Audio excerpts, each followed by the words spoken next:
Hi everyone, the Simple Dad here. In this video, I'll show you how to turn on screen off memo. So if you remove the S Pen from your Samsung S25 Ultra, there's a feature where basically you can just start writing on the black screen.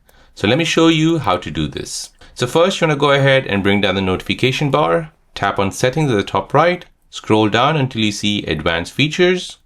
From here find S Pen, and now you want to scroll down and find screen off memos. So you want to go ahead and turn this feature on.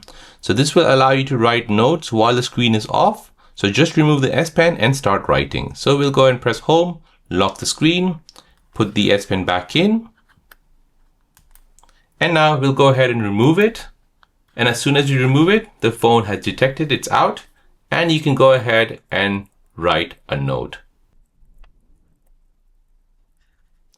So there you go guys, that is how to write a note when your screen is off with your S Pen on your Samsung S25 Ultra. If you're new on the channel and you want to find out more about your iPhone, your Android phone or any other social media apps, then don't forget to subscribe to this channel to become a part of the Simple Dad community. Hit the like button if you find this video useful.